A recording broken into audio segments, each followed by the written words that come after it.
The laughter. Oh, the laughter. It echoed in that sterile conference room, bouncing off the polished mahogany table and hitting me like a physical blow.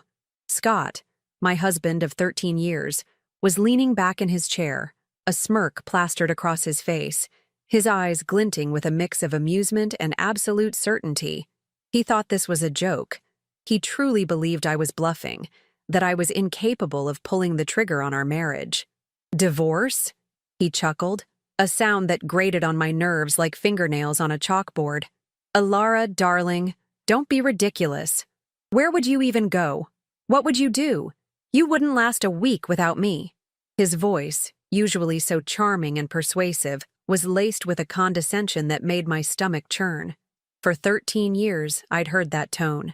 For 13 years, I'd swallowed my pride, ignored the subtle digs, and pretended his casual cruelty was just his way. But not today. Today, that laughter was the final nail in the coffin of my patience. It was the sound of a man utterly convinced of his own untouchable power. A man who had systematically dismantled my self-worth piece by piece, brick by brick, until I felt like nothing more than a shadow in my own life. I didn't flinch. My hands, resting on my lap, were steady. My gaze, fixed on his arrogant face, was unwavering. I had rehearsed this moment 1,000 times in my head, each scenario playing out with me either crumbling into tears or exploding in a rage. But the real moment was different. It was quiet. It was cold. It was the calm before the storm. "I've already filed the papers, Scott," I said, my voice surprisingly level, a stark contrast to the earthquake rumbling inside me. "My lawyer has them. This isn't a negotiation. It's a formality." His smirk faltered, just for a fraction of a second. He leaned forward, his eyes narrowing. "You're serious?" he asked, the amusement replaced by a flicker of irritation. "What is this, Alara? Some kind of midlife crisis? You want more attention? Because you know I'm busy. My career, my reputation." He always brought it back to himself, didn't he? Always his career, his reputation, his needs. My feelings, my very existence, were mere footnotes in the grand epic of Scott Sterling. He had built his empire, a successful marketing firm that specialized in brand image and crisis management, on a foundation of lies and manipulation, and I, unknowingly, had been one of his most effective and cheapest assets. I was the dutiful wife, the perfect hostess, the silent support system who made his public persona shine. And behind closed doors, I was the woman he systematically drained, financially and emotionally. I remember the first time I truly felt the chill of his disregard. It was our 10th anniversary. I'd planned a surprise trip, something small but meaningful, to the little bed and breakfast where we'd spent our honeymoon.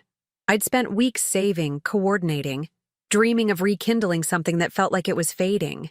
When I presented him with the tickets, his reaction wasn't joy or even gratitude. It was a dismissive wave of his hand. "Oh, Alara, that's sweet. But I can't. I have a major pitch that weekend. You know how important this account is." No apology, no suggestion to reschedule, just a casual dismissal of my effort, my love, my very presence. It was as if I were an inconvenient interruption to his magnificent life.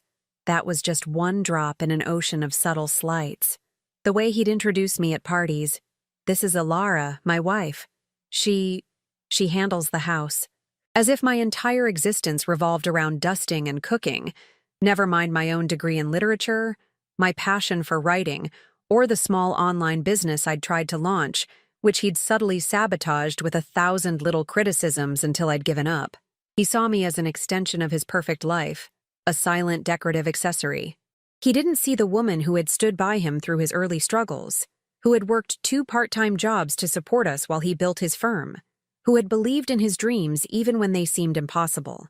He didn't see the countless nights I'd spent awake, worrying about his late-night meetings, the increasingly distant look in his eyes, the way his phone was always face down, always locked.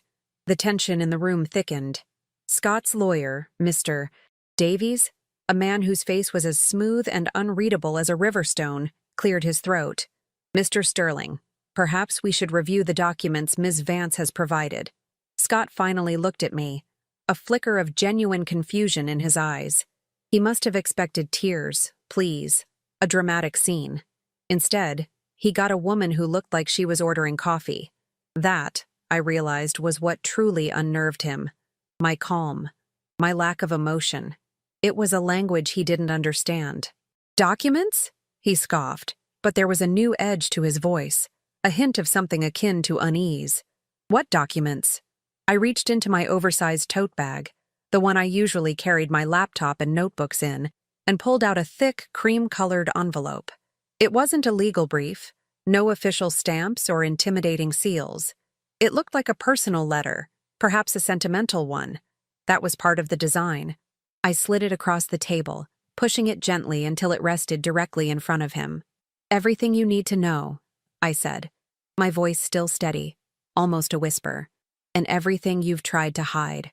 He picked it up, his brow furrowed, a flicker of annoyance still battling with the nascent fear in his eyes. He ripped open the seal, a crude gesture that spoke volumes about his impatience and his ingrained disrespect for anything I presented. He pulled out a stack of papers, neatly bound, and began to read. The silence that followed was deafening. It stretched, taut and suffocating, filling every corner of the room. I watched his face, every muscle, every twitch. The initial dismissive frown slowly morphed into something else. His eyes, darting across the pages, widened. His jaw, once so confidently set, began to slacken. The color drained from his face, leaving it a sickly, ashen gray. His breath hitched. He swallowed hard, his gaze fixed on a particular page, then another. His hands, which had been so casually holding the papers, began to tremble. The sound of the rustling paper was the only thing breaking the silence. A frantic, desperate sound. Then, the first gasp. A choked, guttural sound, like a man drowning. His eyes, now wide with panic, shot up to meet mine. The amusement, the certainty, the condescension, all gone. Replaced by pure, unadulterated terror. He looked like a cornered animal, stripped bare, exposed.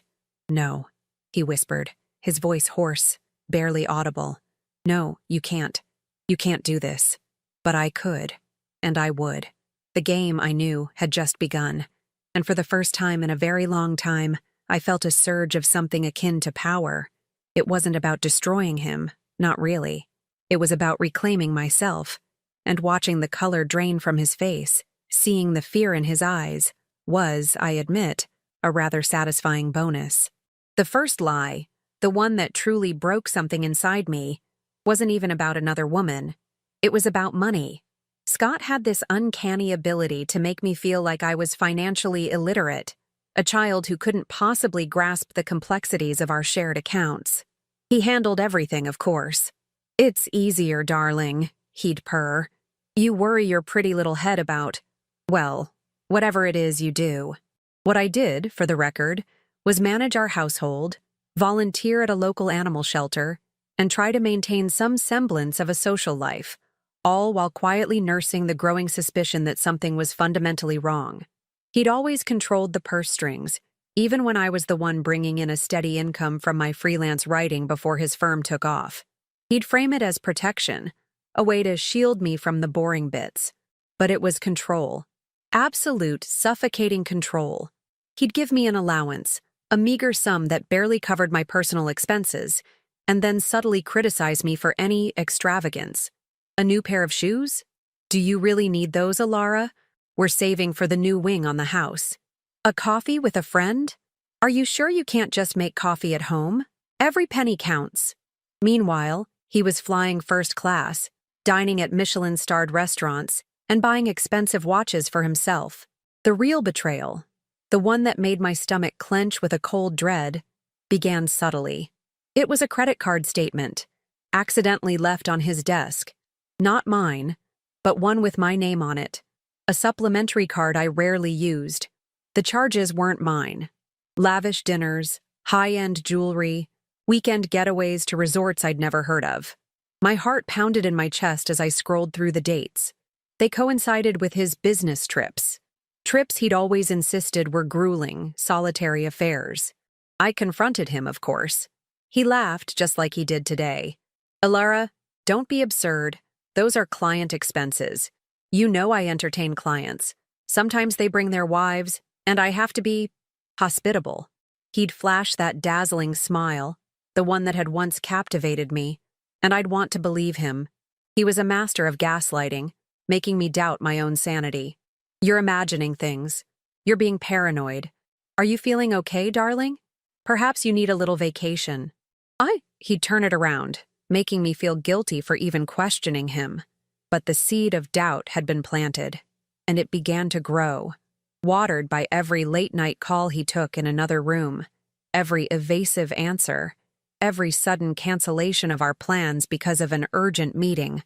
I started noticing patterns, the faint scent of a perfume that wasn't mine on his shirts, the casual mentions of new restaurants or boutique hotels he'd discovered on his solo trips. The worst part wasn't just the infidelity, it was the utter disregard for my feelings, my intelligence. He truly believed I was too naive, too trusting, too simple to ever connect the dots. He'd leave his phone in plain sight, knowing I'd never snoop.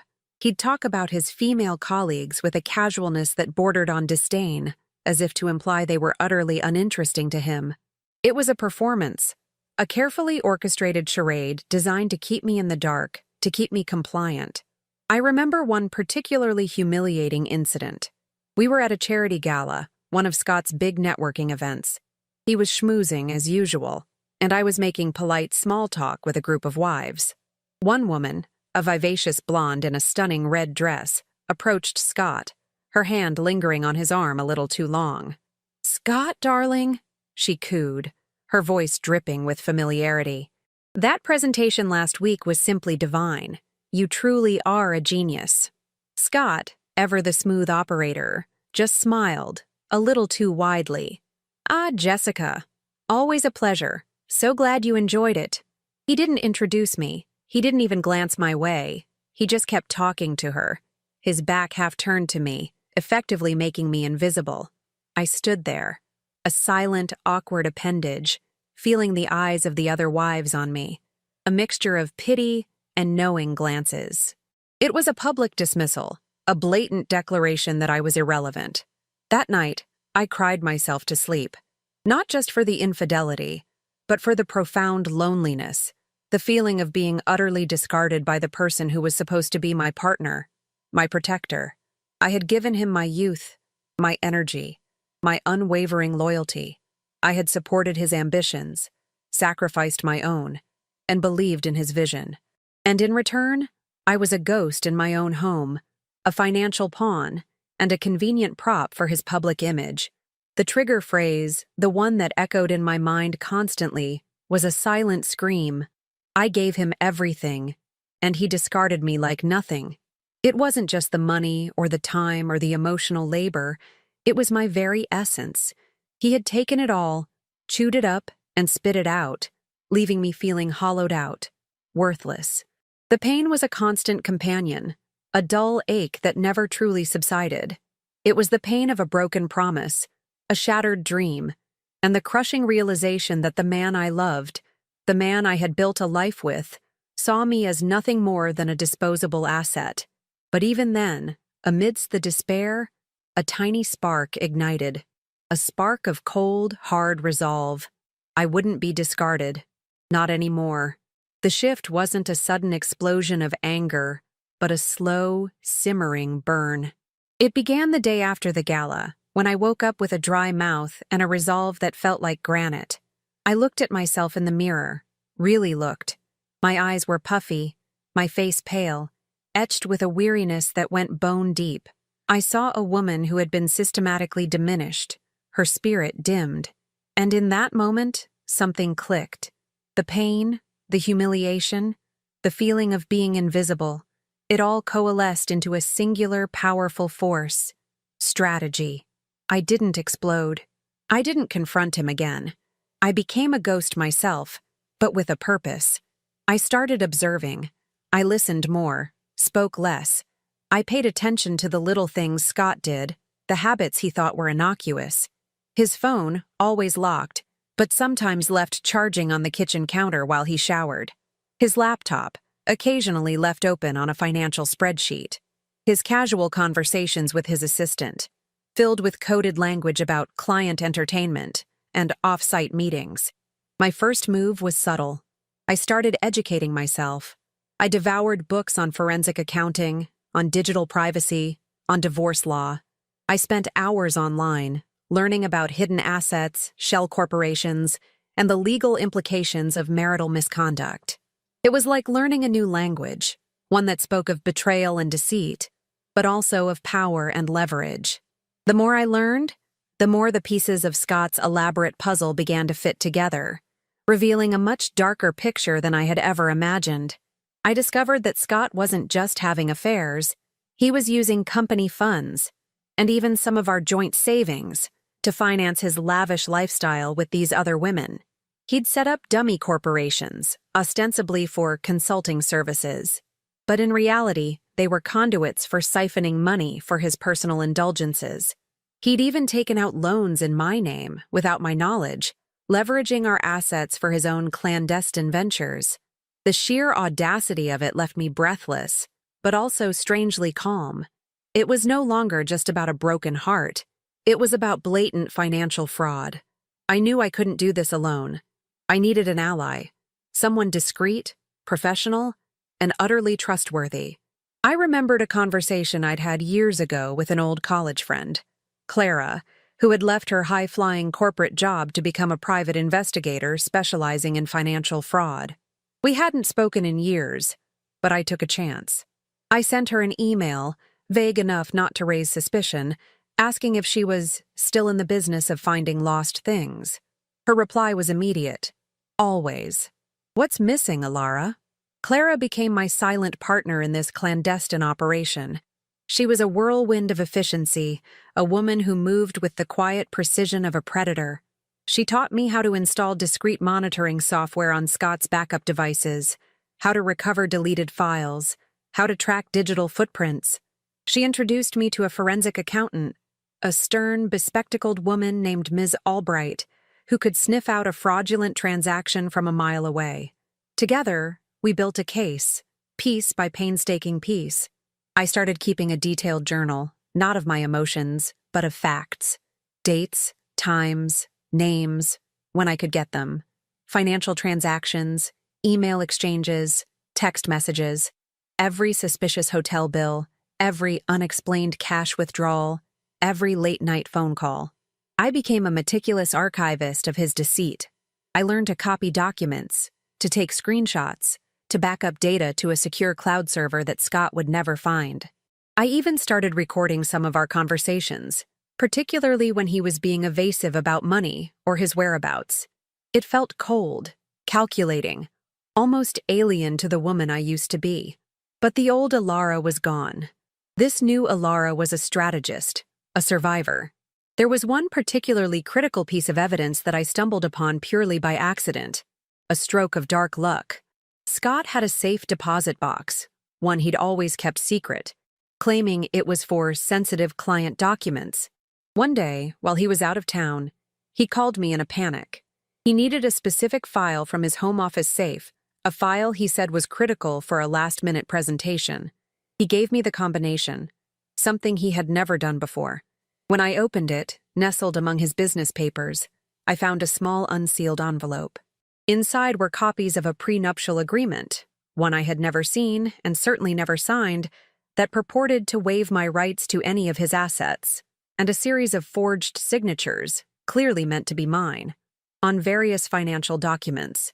It was a chilling revelation, a testament to the depth of his deception. He hadn't just been cheating. He'd been planning to leave me with nothing, legally. I photographed every page, then carefully put everything back exactly as I found it. My heart pounded, but my mind was clear. This was the smoking gun. The preparation was exhausting, emotionally draining, and terrifying. There were moments of doubt, moments when I wanted to give up, to just walk away with nothing and try to rebuild. But then I'd remember Scott's condescending laughter, the way he made me feel worthless, the years of quiet suffering. and the resolve would harden again. I wasn't just doing this for myself. I was doing it for the woman I used to be, the one he had tried to erase. The most satisfying part of the preparation was the realization that I was always 10 steps ahead. While Scott was busy living his double life, convinced of his cleverness, I was quietly dismantling his carefully constructed facade.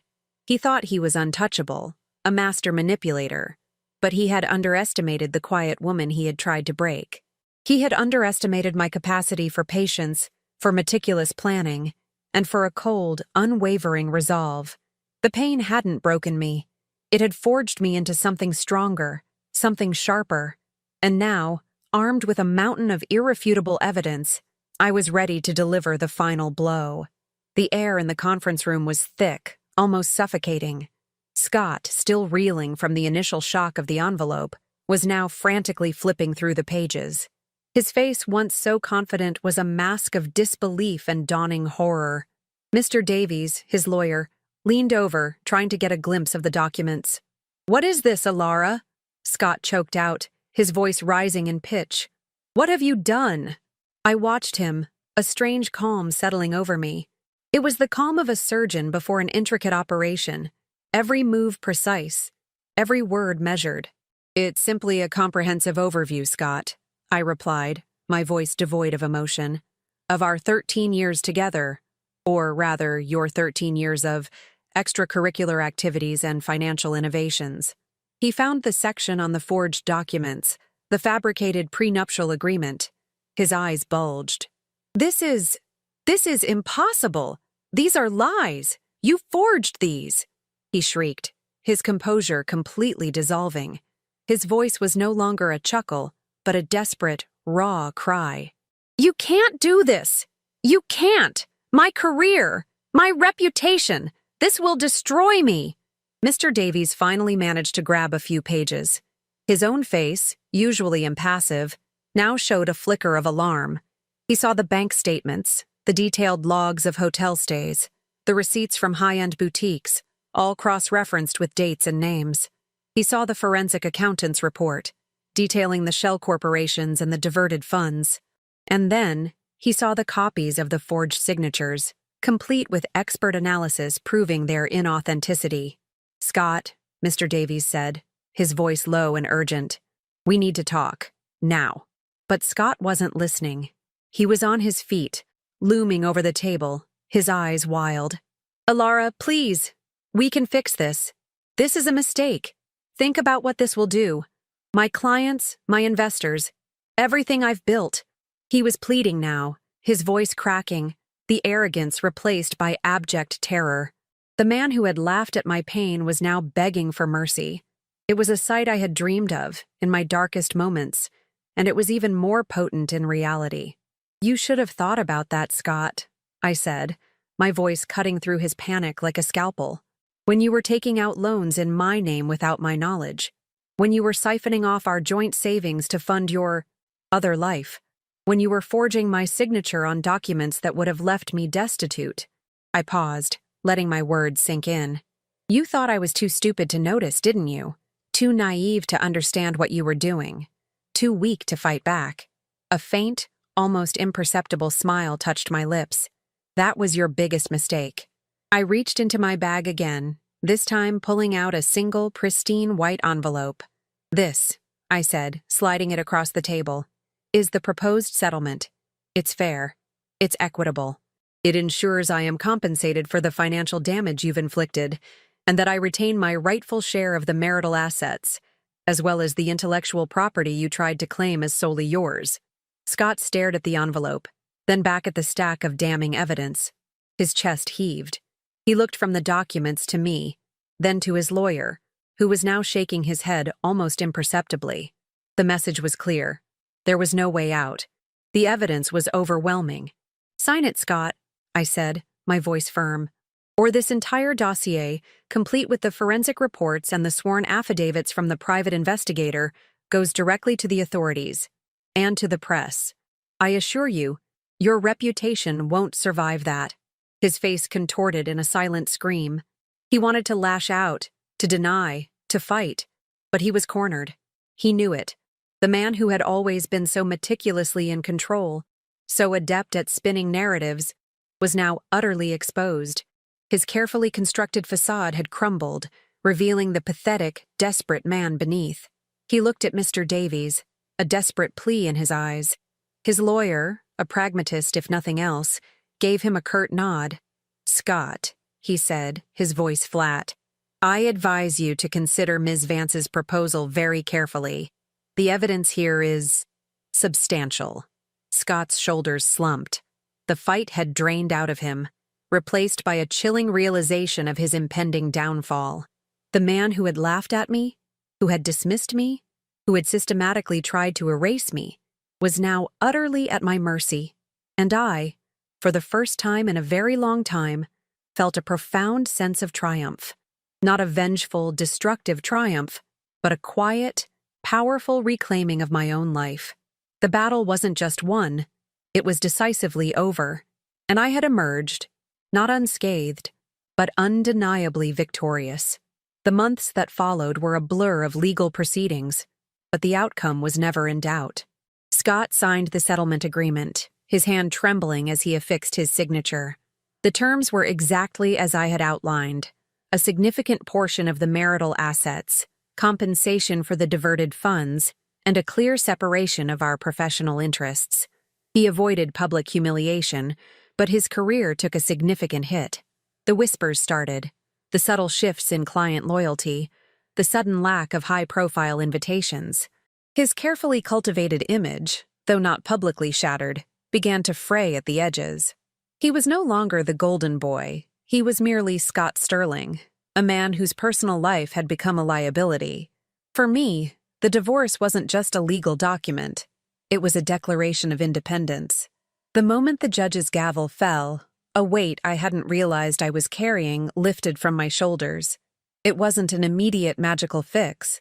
The emotional scars ran deep. There were days when the memories of his casual cruelty would resurface, a phantom ache in my chest. But those days became fewer and farther between. I moved into a small, sun-drenched apartment downtown, a space that felt entirely mine, free from the ghosts of a broken marriage. I started writing again, not just for myself, but for a small online publication focused on empowering women. My articles, initially tentative, became bolder, more insightful, drawing on my own experiences to offer advice and support to others navigating difficult relationships. It was cathartic, a way to transform my pain into purpose. I reconnected with old friends, some of whom admitted they had always suspected something was amiss with Scott, but hadn't known how to approach me. Their quiet support became a balm for my wounded spirit. I even started taking art classes, something I'd always wanted to do but had put off because Scott deemed it impractical. I discovered a hidden talent for abstract painting, finding a new form of expression that allowed me to channel my emotions onto canvas. My confidence, once shattered, began to rebuild itself piece by piece. It wasn't the naive, trusting confidence of my youth, but a stronger, more resilient kind, forged in the crucible of betrayal and survival. I learned to trust my instincts, to recognize red flags, and most importantly, to value my own worth, independent of anyone else's validation. Scott, I heard through the grapevine, struggled. His firm lost a few key clients, his social circle dwindled, and the women he'd once so casually entertained seemed to have moved on. He was a man accustomed to being admired, to being at the center of attention, and the quiet erosion of his status was, I imagined, a far more potent punishment than any public scandal. He was left with the hollow echo of his own arrogance, a man who had everything but lost the one thing he truly needed: respect. Sometimes I'd see him from afar, perhaps at a coffee shop or walking down the street. He looked older, more tired, the lines of worry etched deeper into his face. There was no triumph in my heart when I saw him, no desire for further vengeance, just a quiet sense of peace. He was no longer a threat, no longer a shadow over my life. He was just a man, diminished by his own choices, and I was free. My journey wasn't about destroying Scott. It was about rebuilding Alara. It was about proving to myself that I was strong enough, smart enough, and resilient enough to not only survive, but to thrive. The laughter that had once haunted me, the laughter of a man who thought he had won, had been replaced by the quiet hum of my own life, a life I was finally living on my own terms. And as I sat at my desk, sunlight streaming through the window, working on my next article, I knew one thing for certain. Some battles aren't won with noise and fury, but with the silent, meticulous crafting of your own undeniable truth.